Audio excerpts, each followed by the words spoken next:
వ్రతకథా ప్రారంభం.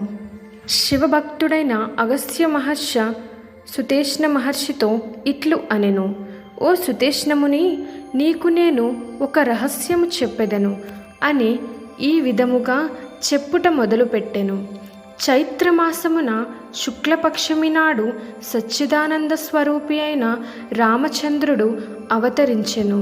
కావున ఆ రోజున ఉపవాసము ఉండి ఆ రాత్రి శ్రీరాముని షోడశోపచారములచే ఆరాధించి పురాణమును పఠించి అంటే చదివి జాగరణము చేసి నిద్ర మేల్కొని మరునాడు ఉదయముననే కాలకృత్యములు నెరవేర్చుకొని తన శక్తికి తగిన భక్తియుక్తులతో శ్రీరామచంద్రుని పూజించి పాయసముతో అన్నము చేసి పెద్దవారిని బంధువులను తృప్తిపరిచి గోవు, భూమి, నువ్వులు, బంగారము, వస్త్రములు, ఆభరణములు ఇచ్చి కౌశల్యపుత్రుడైన శ్రీరామచంద్రుని ఆనందింపచేయవలెను. ఇలా శ్రీరామనవమి వ్రతము భక్తిగా ఆచరించువాని జన్మాంతరములు పాపములు అన్నీ నశించును. ఇంకా సర్వోత్తమైన విష్ణుపదము లభించును.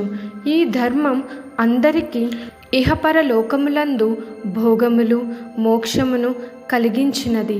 కావున మహాపాపి అయినను శుచి అయి ఈ వ్రతమును ఆచరించుటచే జన్మజన్మల పాపములన్నీ జ్ఞానాగ్నిచే నాశనము అగుటచే లోకాభిరాముడగు శ్రీరాముని వలె అన్ని లోకములలోనూ ఉత్తముడై వెలుగును. శ్రీరామనవమి వ్రతము రోజున తినిడి నరాధమునకు నరకమును కలుగును. అన్నిటికంటే ఉత్తమమైన ఈ వ్రతము చేయక ఇంకే వ్రతము చేసినా సఫలము కాదు. కావున ఈ వ్రతము ఒకసారి చేసి భక్తితో ఆచరించినచో వారి మహాపాపములు అన్నీయూ తొలగి కృతార్థులు అగుదురు. అందువలన నవమి రోజున శ్రీరామ ప్రతిమకు పూజా విధానము చేత ఆచరించువాడు ముక్తుడు అగును.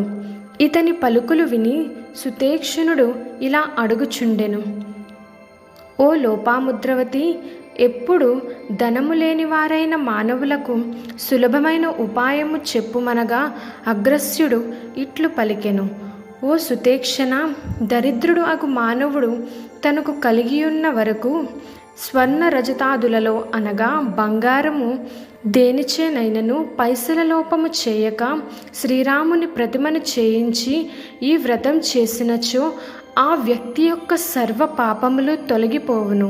కావున ఎలాగైనా ఈ వ్రతము చేసి జానకీకాంతుని పూజింపవలెను. ఈ వ్రతమును భక్తి కొలది చేయనివాడు రౌరవాది నరకములో పడును అనిన విని సుతేక్షుడు: ఓ అగ్రస్య మహర్షి, శ్రీరామ మూలమంత్ర ప్రభావము నాకు తెలుపవలెను అనిన అగ్రస్యుడు వివరించుచున్నాడు.